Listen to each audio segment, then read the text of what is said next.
Bonjour. Comme on dirait en Afrique, certes, je suis parti, mais je reviens tout de suite. Parce qu'une fois dépassé l'écœurement et la colère, quand je vois que les médias et les politiques, toujours prêts à minimiser, à qualifier les crimes les plus sordides d'incidents, d'un seul coup, telle une éjaculation benjamin grivosienne, se mettent à parler ouvertement de décapitation au lieu de légère distanciation de tête, je me dis qu'il y a un os. En effet, il ne s'agit pas là du premier décapité de France, et tout le monde a oublié jusqu'à l'existence de ce chef d'entreprise d'Isère, dont la tête a pourtant décoré la grille de son entreprise en 2015, entouré de drapeaux djihadistes harmonieusement déposés, comme quoi on peut être terroriste et garder une fibre artistique. Pour un pays laïque, on est parfois un peu prompt à sanctifier les gens et opposer une sympathie aux antipathies, outre les confusions sémantiques et les jeux de mots iconoclastes de ce genre qui font qu'on ne m'invite jamais aux enterrements, oblige à se demander pourquoi aujourd'hui et pourquoi pas hier. Le fait que l'on soit passé en moins d'un an de manifestations anti-Macron à des manifestations avec Macron en maître de cérémonie, preuve que quelque part on se les fait mettre jusqu'aux incisives, donne déjà un élément de réponse. Après le virus qui nous éloigne de nos triviales préoccupations gilets jaunesques de bouclage de fin de mois, Macron qui en tient une sacrée passe la deuxième couche. Et ça marche d'autant mieux que, pour avoir inventé la première machine au monde de décapitation industrielle, décapitations qui sont le fondement de notre République des droits de l'homme, ce qui explique qu'avant que nos rues soient jonchées de têtes, on tombait ça et là le lundi matin sur un œil ou une main oubliée par les services de nettoyage, cette épidermique, en bon français, nous ne supportons pas les décapitations artisanales. Comme les poignardages et égorgements divers et variés ne mobilisaient plus suffisamment les foules, faisant que les malchanceux morts d'un usage pas assez imaginatif d'armes honteusement blanches n'ont pas eu, elles, de funérailles nationales, il fallait bien ça pour provoquer un effet de sidération. On nous dirige par la peur, un peu comme des lasagnes. Une couche de Covid, une couche d'attentat, une couche de Covid, une couche d'attentat. En attendant, le temps passe et Macron est toujours là. Mais point trop d'infos, car si la presse étrangère nous informe qu'une des 3 victimes de Nice a également été décapitée, elle n'aura pas droit, elle, à des pancartes avec « Je suis » et son nom dessus. Il faut bien comprendre que tuer des religieux, contrairement à un prof qui participe, bon an mal an, au conditionnement de nos chères têtes de moins en moins blondes, ce n'est pas une attaque contre la République, seule chose que défend notre gérontophile à voile et à hydrogène, certainement pas la France. Au premier abord, comme touchés par la grâce divine, nos élites semblent avoir le bout de l'index qui commence à dévier vers le musulman, façon DSK après coinçage intempestif de son organe dans une porte cachère, et non plus seulement l'islamiste, lequel, par je ne sais quel mystère, était jusque-là réputé surgir de façon magique suite à un mauvais clic sur Internet au sein de peuplades éminemment pacifiques empreintes d'une religion d'amour et de paix.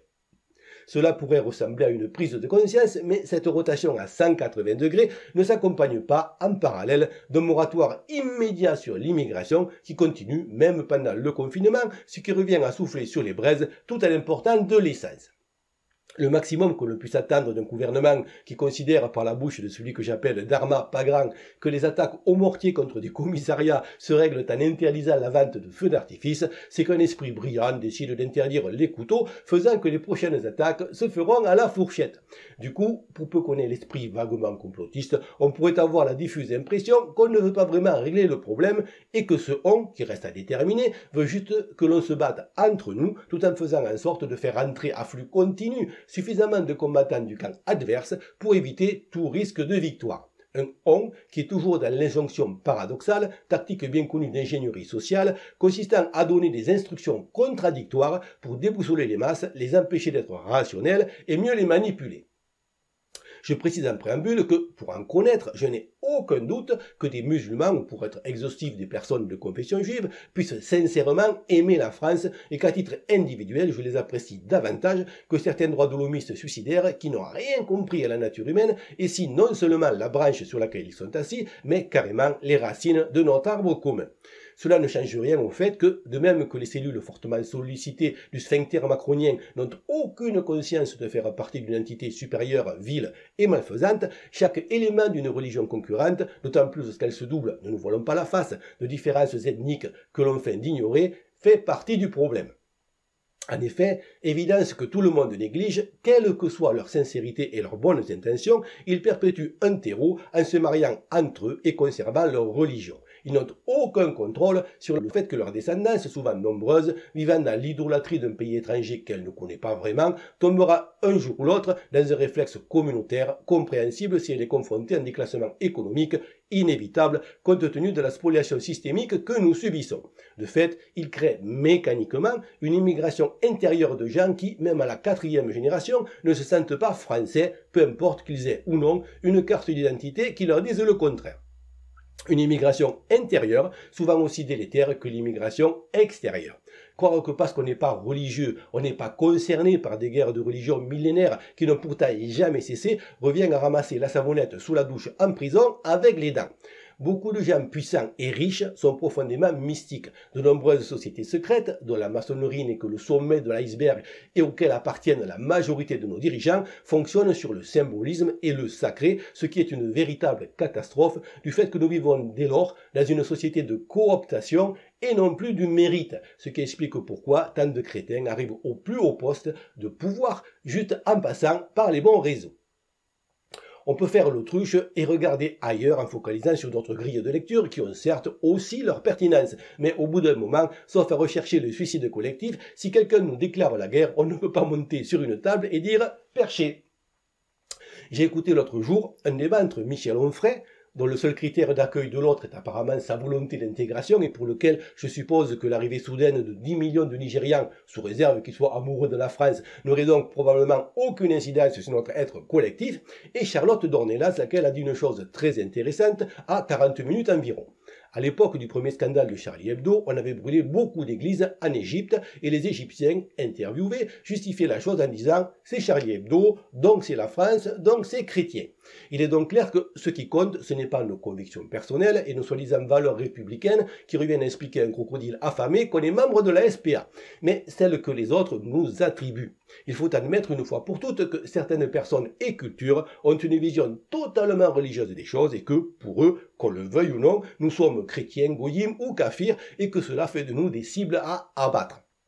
Et ce d'autant plus au sein des 5 religions dites du livre qui sont par nature fratricides. Je dis 5 car je distingue le protestantisme et que je n'oublie pas le satanisme qu'on aurait tort de sous-évaluer et qui démontre qu'une racine commune ne fait pas de nous des alliés. Pour revenir à ce débat, j'ai été sidéré que les deux aient réussi l'exploit de parler du Liban et de ses problèmes pendant 28 minutes sans citer une fois le mot Israël et que Onfray, à la 50e minute, après avoir posé la question « Qui peut avoir intérêt à déstabiliser le Liban ?», soit parvenu droit dans ses bottes à la conclusion que si l'explosion n'était pas accidentelle, le seul suspect possible, c'était le Hezbollah. Loin de moi l'idée de dire que ce dernier n'en est pas capable, mais il y a quand même d'autres acteurs dans la région avec une liste longue comme le bras d'attentats sous faux drapeaux à leur actif, sans compter le conflit de 2006 qui ne s'est pas terminé d'une façon très glorieuse pour Israël et qui a quand même dû laisser quelques ressentiments dans un pays pas spécialement réputé pour ses capacités d'oubli et de pardon. Un Onfray qui a profité de l'occasion pour nous en remettre une couche avec la civilisation soi-disant judéo-chrétienne. Un peu comme dire que, sous prétexte que l'on vient tous de la mer, il y aurait une pertinence quelconque à comparer un requin blanc et un aborigène d'Australie. D'un côté, on a un monothéisme avec un dieu de ses propres dires, jaloux et vengeur, qui s'est choisi un peuple élu. De l'autre, on a un polythéisme basé sur le pardon et l'universalisme et qui a récupéré, en les adaptant à sa sauce, la plupart des traditions païennes qui l'ont précédé en faisant une religion d'essence européenne. On ne peut pas se défendre contre les agressions intérieures quand de pseudo-intellectuels nous mentent en permanence sur ce qu'on est. La seule influence du judaïsme est une influence par opposition. Les pharisiens, majoritaires dans le Sanhédrin, l'équivalent du CRIF de l'époque, étant justement considérés comme l'exemple à ne pas suivre et une cause tellement perdue que le très pacifique Jésus, qui a été capable de diviser même avec Satan dans le désert, n'a pas jugé utile de discuter et les a simplement chassés du temple à coups de pied dans les fesses. Un judaïsme qui, en revanche, a polycopié l'islam, qui fonctionne peu ou prou sur les mêmes principes et, venant du même continent, a les mêmes interdits. La différence principale étant que l'élection du peuple se fait non par le sang, mais par l'adhésion à la secte. Si l'on n'a pas encore réglé le problème que pose l'islam à la France sur et seulement sur son territoire, les autres font ce qu'ils veulent chez eux, en admettant une fois pour toutes qu'il n'est pas, par essence, compatible avec notre être collectif profond, évidence qui ressurgit à chaque attentat et décapitation, c'est uniquement parce que ça obligerait à poser la question du judaïsme, certes moins sanglant, chez nous, mais tout aussi délétère dans son travail de sape d'une civilisation que ses membres les plus fanatiques et influents se croient obligés de détruire, à commencer par une église totalement dévoyée et pervertie avec un pape œcuménique LGBT et pro-migrants, pour, faute de pouvoir accéder au ciel, réaliser la fausse promesse qui leur a été faite de pouvoir dominer la terre. Ces gens ne sont pas forcément représentatifs de leur communauté, mais ont une grande capacité de nuisance et on les retrouve en masse dans les instances dirigeantes de toutes les associations qui ont ouvert les vannes de l'immigration, notamment musulmane, en France, dans le but de la détruire, et ils y croient dur comme fer. Négliger cette grille de lecture qui nous passe à des kilomètres au-dessus de la tête et cibler seulement telle ou telle religion en ignorant la problématique générale nous conduira à notre perte. Je ne dis pas ça pour dédouaner les musulmans, d'autant que dans le Coran, que contrairement à certains d'entre eux, au moins j'ai lu, pensons que je me suis infligé un jour où il pleuvait et que ma femme n'était pas d'humeur taquine, si Allah refuse explicitement tout paparazzi en ce qui le concerne, absolument rien n'interdit la représentation de Mahomet. À se demander s'il n'était pas juste très moche, ce qui expliquerait pourquoi il a imposé le port de la barbe à tout le monde. Même dans les hadiths, particulièrement les sunnites, c'est d'aniconisme dont il est question, c'est-à-dire l'interdiction de représentation de tout être vivant, ce qui fait que le boycott de la vache qui rit fait quand même doucement rigoler. Donc sur cette base, même si Mahomet n'avait pas été caricaturé, sa seule représentation aurait été considérée comme offensante, ce qui n'a plus rien à voir avec la liberté d'expression, dont on est quand même un peu faux cul de se revendiquer vu le nombre de personnes condamnées chez nous pour des délits de haine à définition pour le moins élastique, mais avec la volonté d'imposer son culte, et j'insiste bien sur la dernière syllabe, histoire d'éviter tout rapprochement avec le fait d'imposer mécaniquement la vision de son postérieur à Allah 5 fois par jour sur la voie publique, activité récréative qui, même si les médias n'en parlent plus, continue allègrement. S'il y a des djihadistes qui m'écoutent, si vraiment vous ne pouvez pas vous empêcher de décapiter, chose que bien entendu je réprouve, au moins décapités utiles. Je ne suis pas sûr que vous aurez 72 vierges pour tuer du religieux et de l'enseignant qui, même si au cas particulier je ne saurais dire, font statistiquement partie de groupes sociologiques qui ont toujours soutenu l'accueil des migrants et défendu les sans-papiers, donc qui bossent pour vous. Même si vous avez vos 72 houris, ce ne sera certainement pas la top qualité et quand vous enlèverez la burqa, vous risquez de tomber sur de la Marlène Schiappa ou de la Nièce Buzet. Si vous voulez vraiment la top qualité, visez plus haut. Je ne parle pas des sous-fifres comme le préfet allemand, dont en outre, à cause du périmètre de sécurité que constitue sa casquette, le coût est trop difficile à atteindre, mais d'encore plus haut. C'est sûr qu'il faudra franchir quelques cordons de CRS, mais Allah vous aidera, et si vous réussissez ce coup, non seulement vous aurez de la vierge de qualité, peut-être même plus que 72, mais les hommes se battront pour épouser vos filles, et vous allez sacrément grimper dans la hiérarchie. Pas au niveau de Mahomet, faut pas pousser non plus, mais certains califes ne sont pas à l'abri, et votre nom passera à la postérité pour les siècles et les siècles. Je dis ça, je dis rien.